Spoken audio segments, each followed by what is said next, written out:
Hello and welcome back, Governor, to Aetheral Space 15.2, the invisible Ultraviolets. We are back.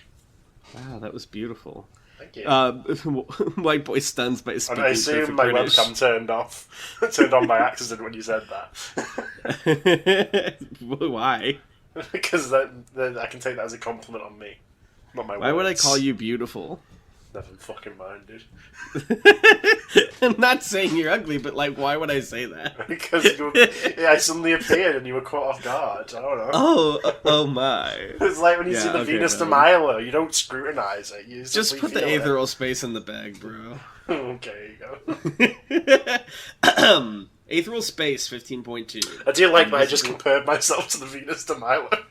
Yeah, I didn't know. I was trying to remember which statue that is, because I know it's one of those supposedly beautiful statues, but I don't remember which one. Wow, it is. supposedly.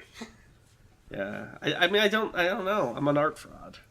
Anyway, it was going to hit you. Ruth Blaine turned the chip over in her fingers and the words over in her thoughts. She sat on the windowsill of the waiting room. There were chairs available, but she wasn't feeling it, reclining to such a degree that she was almost fully lying down. The buildings of serendipity seemed to rise out of her body, like she was the soil for some metal plants. That was a weird thing to think, but she was in a weird mood. She'd watched Dragon's coronation on the videograph the other night, so he really was supreme now.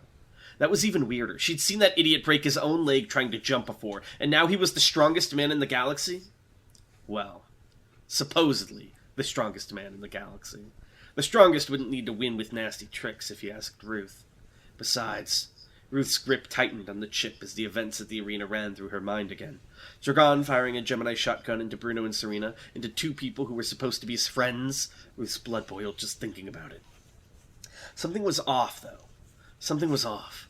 For some reason, those two were still reluctant to talk about what had happened in the arena, even after they'd finally woken up. Why?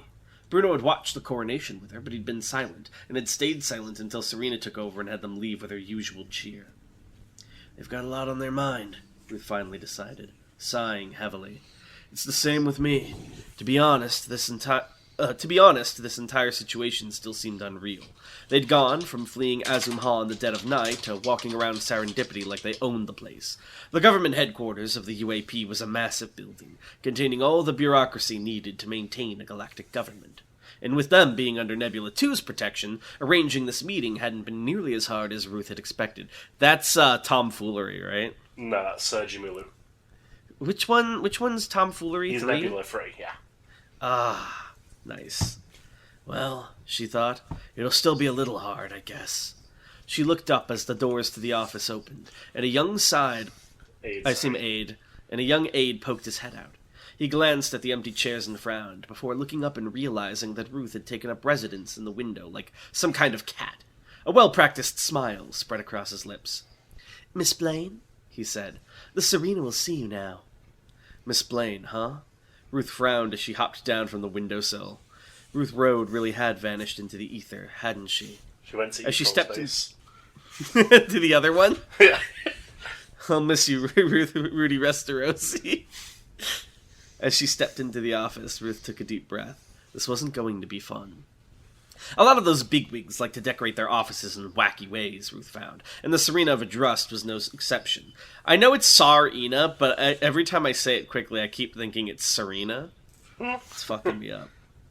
Holographic displays had been set up to make the room seem like a pristine winter wonderland, fields of snow stretching out in every direction. If not for the sensation of solid wood beneath her feet, Ruth might even have been fooled. She turned her head and looked off into the non-existent distance, past where the walls existed in reality. Far off, perched atop a hill, stood a single thin tree, black branches splayed out like the fingers of a dead hand. A shiver went down her spine. This is the Serena talking, right? Yes, this is Agnes. "Do you like it?" At the sudden noise, Ruth's head snapped back to the room's mistress. Agnes von Frostburns stepped out from behind a frost-covered pillar, hands clasped in front of her. She was wearing a white fur dress and one of those funny winter hats. Now that Ruth thought about it, she guessed this office was pretty cold. Was that on purpose? "Miss Blaine?" Agnes asked, tilting her head slightly, her cool blue eyes impassive. A single lock of immaculate white hair slipped from its position and hung there. She was pretty, objectively speaking. Tan Honey, we need to talk about this. What? You can't use pretty twice and with different meanings. I did it on purpose. Okay. It Interesting. was my choice, and I made the choice, and I don't regret it. I've never regretted any of my decisions, to be honest. Miss Blaine? Agnes repeated. Ruth blinked. Sorry, what? A trace of annoyance trickled into the Tsarina's voice. You wanted to see me? Ah, right. Yes. Ruth slowly nodded. I wanted to see you, to meet with you, yeah. It's about, your brother, Rufus. I see, Anya said calmly. What about him? He saved my life, Ruth said quietly. He gave his life to save me. She looked down as she spoke, unwilling to meet the other woman's gaze. Instead, she stared at her own clenched fists. I'm aware. I've read the reports. Ruth looked up. Huh? If you've somehow gotten the idea that you now owe me or something, Agnes went on, hands still clasped, eyes still calm, please don't worry about it. My brother and I are different people. If you owed anyone, it would have been him, and obviously that's not a debt you need to worry about anymore. Ruth blinked.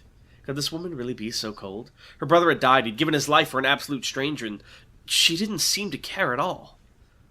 Oh, Ruth muttered, caught thoroughly off guard. Right. I guess so. Is there anything else? Agnes asked, tilting her head again. There's a lot I need to turn my attention to. No, yeah. Ruth shook her head vaguely. That's all, yeah. Great. Sebastian will show you back to your quarters, I'm sure. Agnes smiled pleasantly.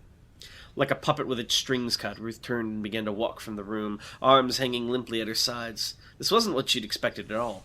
She'd expected tears, maybe screaming, maybe standing there as this woman blamed her for the death of her only family. Not apathy. Not this. This wasn't something Ruth could understand at all. You'd get it, wouldn't you, Skipper? She thought bitterly. You got everything. Ruth stopped and turned her head, blinking as if slowly waking from a dream. Oh, right, she spoke up, voice cutting through the silence. I guess there is one thing. Agnes had been about to head back to her desk when Ruth called out to her. She turned back, that same pleasant smile still plastered across her lips. Yes? Ruth took a step forward, handing over what she'd been holding on to, dropping it into the Tsarina's pale palm. I guess this is better with you than with me. Agnes looked down at what she'd been given, and for the first time her eyes widened just a tad. The metal chip of Rufus's bastard-born lay in the middle of her palm, so small and so dark that it almost looked like a tiny cut in her skin. This is, the Tsarina whispered.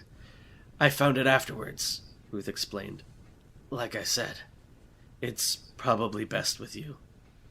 Agnes looked at it for a good long while, remaining completely still, as if the chip would leap out of her hand and escape if she surprised it. Holographic snow drifted before her eyes, but she didn't blink. She just stared down at the chip. Given how she'd acted before this, Ruth had expected the Tsarina to just accept the offering and send her on her way. But apparently not. Ruth ventured, leaning forward. Ma'am? Agnes said nothing. Miss von Frostburn, I think, Agnes said, keeping her voice very steady. You should take this away. It's not something I have any use for. She thrust the chip back into Ruth's hands as though it were red hot and quickly turned away. For a second, Ruth just stood there, still holding the chip in her own hand, before stuffing it away and making for the exit. The words that Anya said then were so quiet that Ruth barely heard them over her own footsteps. Thank you, Anya said. No problem, Ruth replied. The door slid shut behind her, and Ruth let out a tense breath. Honestly, that conversation had been pretty bad, but not nearly as bad as she'd expected. As she strode out of the waiting room, she could at least take that as a Ruth Blaine. Ruth stopped. She hadn't even noticed until they spoke, but someone new was now standing in the waiting room, right behind the window where Ruth had been sitting before. A little girl wearing a shiny white dress and a spherical helmet that concealed her face. A bunny rabbit formed from what looked like pure light nuzzled against her leg. Who are you? Ruth opened her mouth to ask that, but Nebula 9, the girl said before she could get the words out. Luna, Nebula of Aberfasad. What do you want from me? I wanted to tell you something important, Luna preemptively replied once again. Actually, 3 things you'll find important. Why, if I don't tell you these things now, the little girl said casually, you'll die later on. It would be very bad if you died. Finally, getting the words out as fast as she could, Ruth was able to talk. Fine, what things do you want to tell me? She understood that Abra Facade was all about telling the future, whatever, but this kind of cryptic stuff still pissed her off. The things I tell you will not be wrong, Luna said reassuringly. See no evil, hear no evil, speak no evil. Remember this. Ruth blinked, stuffing the words away into her mind.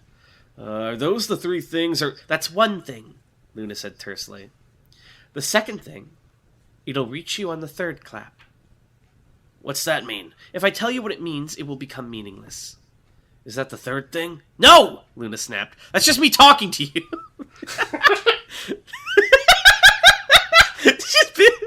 I mean, to be fair. The third thing... She strolled past Ruth, her sandals thumping on the carpet as she walked across it. The third thing, Luna continued, concerns these men. Ruth turned to follow Luna's gaze and saw the 3 suited Ultraviolets waiting at the doors. Humorless eyes glared intensely at Ruth. Hidden hands readied their weapons, she knew. I'd recommend you don't resist them, said Luna. Stuffing down her trepidation, Ruth grinned. Heya. Every time they slept recently, Bruno had the same dream. He was back in the arena of the Absolute, and he was standing before Dragon again. No, not again. This was still the first time. A memory of an infinite loop. A memory on an infinite loop. A wound that just wouldn't close. Slowly, Dragon would raise that finger. Slowly, Dragon would spark his aether. And slowly, Dragon would mouth 2 words. Fall backwards. Gemini shotgun! And after that, the world would go black, and the dream would end for that night. Bruno opened his eyes. He supposed that most people would be caught off guard by waking in a familiar room, but that had never been too much of an issue for him and Serena. In their wanderings, they'd never had time to get used to the places they slept. Even the slipstream had exploded every couple of months. There was only one bed they'd ever grown accustomed to, and that had been one they'd been glad to leave behind. You dream of anything? Bruno muttered as he rose up, stretching. Nope, Serena said smugly. I slept like a light. Ooh, look who forgot to italicize. No, because it's the ones that are un-italicized. Nope! Oh, right, so you have to... It's reverse Serena rules. Yeah. How's the light sleep? Bruno frowned. Really well, actually! Serena took over as they got out of bed, cracking her neck as she strolled over to the balcony, dressing gown tight around their body. That Aguda guy had done pretty well for them. They were still under guard, of course, but the apartment he'd secured for them was pretty damn swanky. She hesitated as she was about to open the balcony door. Annatrice was out there already, sitting up on one of the deck chairs with her hands to her chest, a cup of coffee clutched. Her knees to her chest, that's very strange. Her knees to her chest. I don't know what you think she was doing out there. No, sorry, I misread it. Her knees to her chest, a cup of coffee clutched between her hands. I think I replaced the hands at the end of the sentence with the knees. The coffee clutched between her knees. It's like doing yoga. Yeah. This would be an awkward conversation, to be sure, but oh well, it was best to have it. Serena grinned cheerily as she slid the door open, striding out into the balcony. Good morning! Annatrice's eyes flicked over to the new arrival in her space and narrowed suspiciously. Sitting there like that, she really reminded Serena of a cornered animal. Did she think she'd steal her coffee or something? Finally, though, her suspicion relented a tad, and she shuffled awkwardly in her chair. Morning, she muttered. Serena pulled up a chair of her own, sighing as she lay down in it and watched the world go past outside. On city worlds, traffic was a constant of life, and serendipity was no exception. Only, it was a little different here. Some sort of technology on these upper levels softened the ever-present sounds of flying cars rushing by. Instead of the loudest sound in the world, it was something more like a soft breeze. It was nice. In a place like this, you could watch the world go by. Do you like coffee? Serena asked the younger girl. It's fine, Annatrice mumbled. What, so you don't like it? I said it's fine. So you do like it! Why do you care? Annatrice growled, shifting away from Serena once again. What does it matter to you if I like coffee or not? Serena frowned at the sudden aggression. Well, I guess I wanted to know more about you. You've got that ability, right? So you can be lots of different people. That Zakos guy I knew. He was a dick, but I knew him. But I was just thinking, I don't really know that much about Annatrice. That's all. Annatrice opened her mouth to say something, then closed her mouth. Her expression softened slightly. Then she opened her mouth again to say something, then again closed her mouth. Serena guessed it wasn't that easy. Heck, she remembered what it had been like to barely exist. She smiled kindly at the girl. It's fine, she said reassuringly. If you don't want to tell me, you don't have to tell me. I Anatrice began hesitantly. "Hold up just one sec, okay?"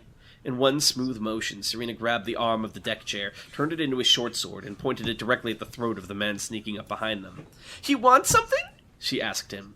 A dark suit and sunglasses, a concealed pistol, and 2 subordinates hiding in the apartment. Stealth training that had almost escaped Serena's notice. Off-world, these people would surely have come in disguise, but there was no doubt about it. The Ultraviolets, the Unified Alliance of Planets Central Intelligence Agency, their answer to the GID. If Serena understood the situation correctly, these guys had helped them escape from Azum-Ha. Why exactly were they trying to pull a fast one now? "Well," Serena said, poking the man's neck, "what do you want?" The man looked down at her stoically. If he was wary of the blade at his throat, he didn't show it, but Serena guessed they were probably just trained to be spooky like that. At the third poke, he finally spoke. "Serena Delsad," he said, "our boss wants to see you." "Sure thing," she said, flipping the sword and sheathing it in her waistband. "But the kid stays." "Of course," the Ultraviolet smiled thinly. "Orders are orders." "How many times," Morgan wondered, "have I been in this situation now?" A toy Muzazi lying in a hospital bed, a toy Muzazi hooked up to life support, a toy Muzazi on the edge of death. And Morgan knocked, watching.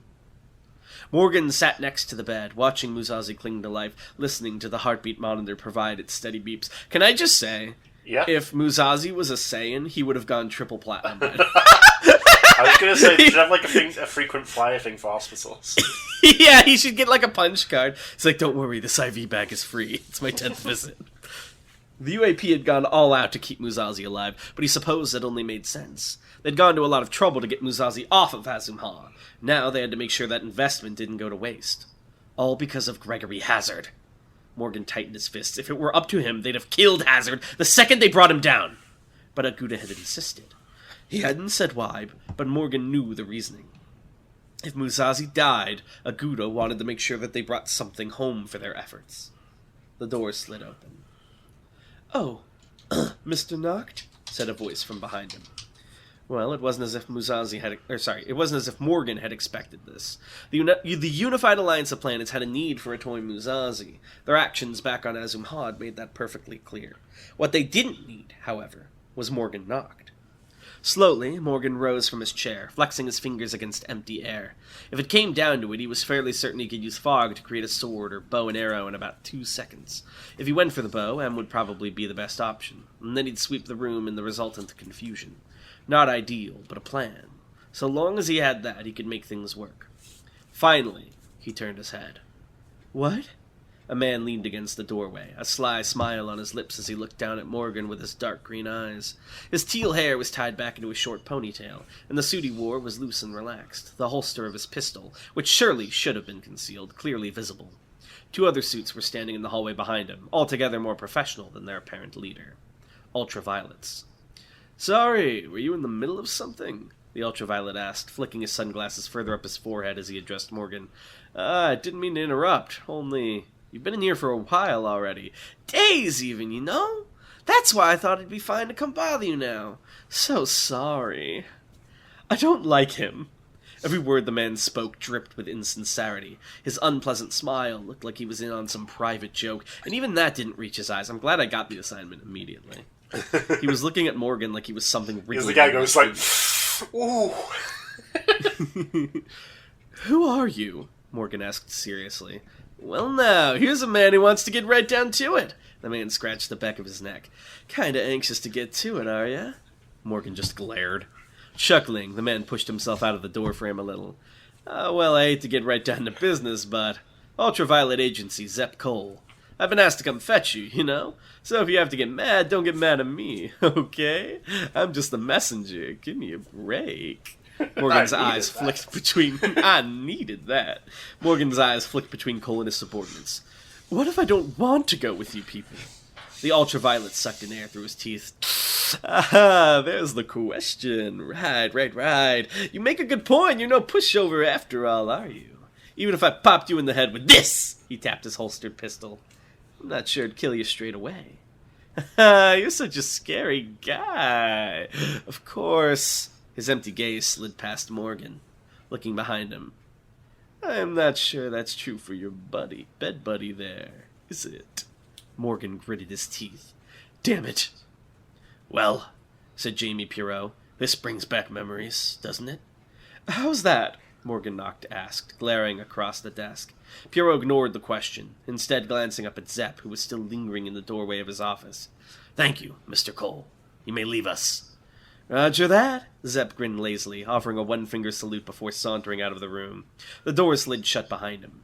Pierrot smiled slightly.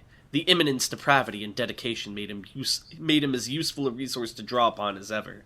So this is also an imminent? Yeah, Zepp is. These guys are not extinct. They are thriving.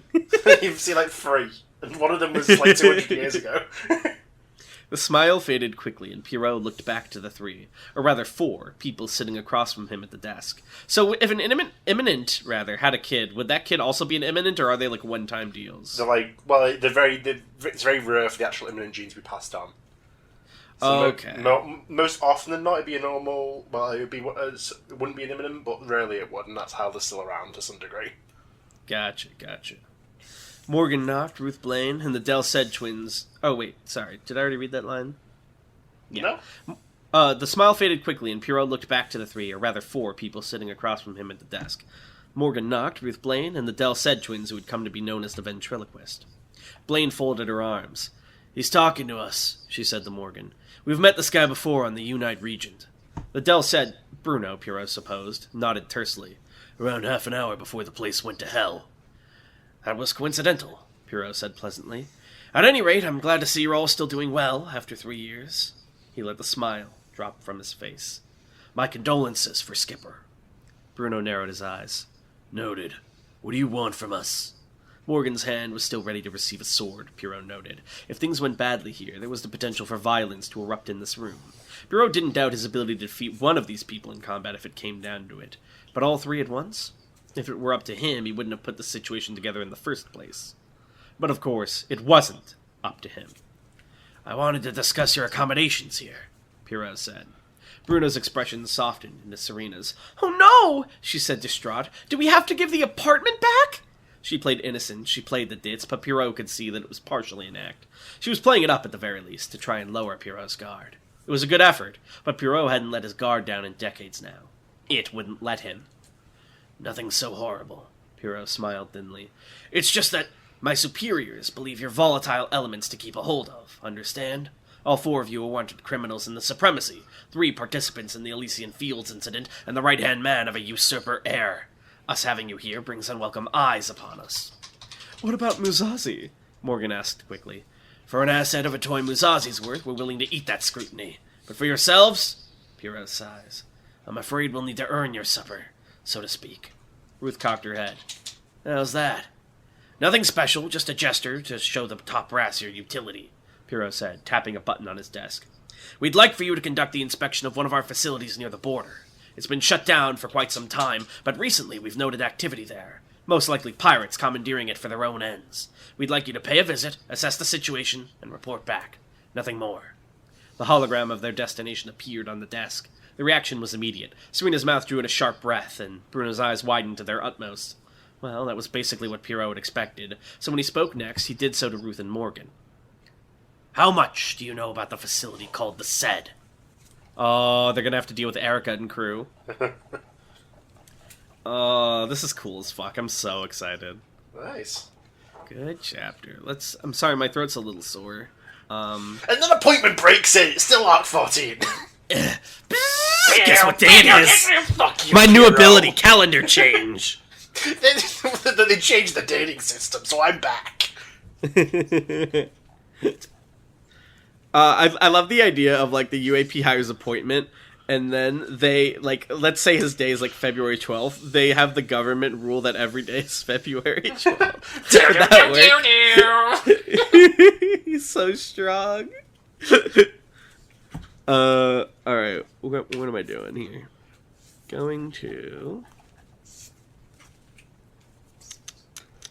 Sorry, I'm trying to find where I left off. No problem. No Here we problem. go. Lan asks, what would happen if an Aether user died? Their body was possessed by their awakening, but then they were revived using a defibrillator or CPR or something. You would probably end up with a situation similar to a guardian entity. If the situation... it's very unprecedented. It would be a very unstable situation. There's a good chance that the Aether Awakening could just turn on you and kill you. But if you manage to like make it through intact, you could have like a familiar essentially or a stand. So it's like getting hit with the stand arrow. Yeah, same logic. Well, more like you would have to like because your Aether Awakening at least partially believes itself to be you. So you've got to like convince it that you're you. Well, the interesting thing is the way Aether Awakenings are written, they like draw on way too much Aether, right? So if you had it as a separate entity that could draw all that without the cost of Aether burning yourself, that's kind of cool. So an Aether Awakening, yeah, as I've said before, it's basically a situation where you die, but like you're connected enough with your Aether that enough of like it's sponged up enough of your like consciousness that it keeps going, believing itself to be you. Is there a way to safely kill an Aether user so that they can't become an Awakening? Is there like a Neverwire execution you can do or some shit? It's generally, if you kill them while they're like a surprise attack before they can like get their mind going, and like the more you're thinking when you die, the more likely an Awakening is. I would say. So if your mind's rushing, if you're in the middle of combat, you're plotting, you're scheming, and then you get killed, it's more likely your Aether will just pick up the train of thought and be like, I'm a ghost now, I guess. Oh, got you. What if you're thinking about something really stupid when you die? Probably not. Like, I can't wait to see what's on the next page of this book. And then you probably not, unless you think about that stupid thing a lot. Okay. Because then your Aether might just pick up and like, oh, I fucking hate this book, and I'm a ghost.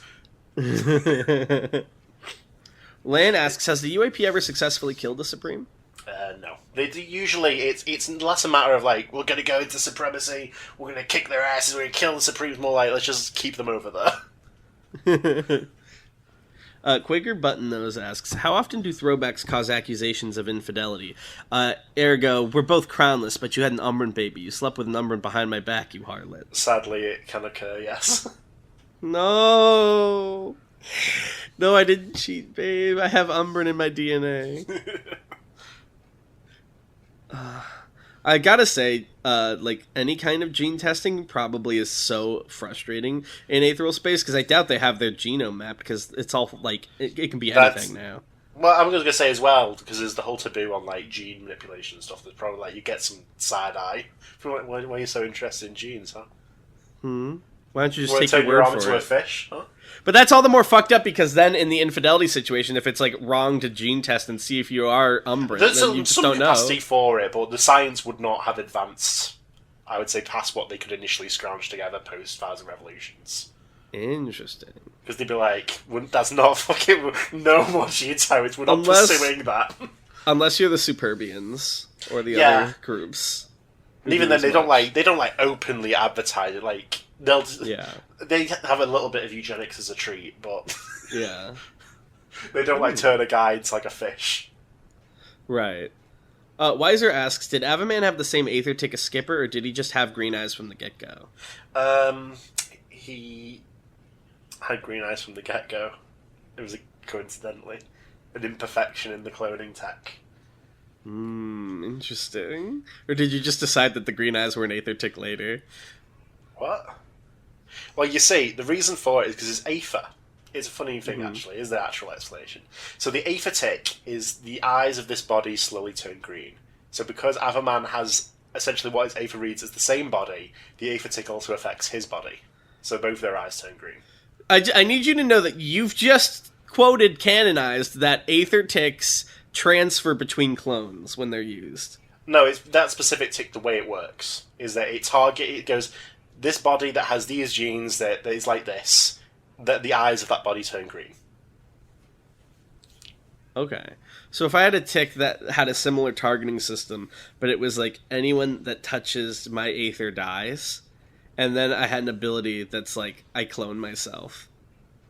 And then just, like, spread out en masse. Well, how do you fight that? Probably you won't have that tick, I'll say first.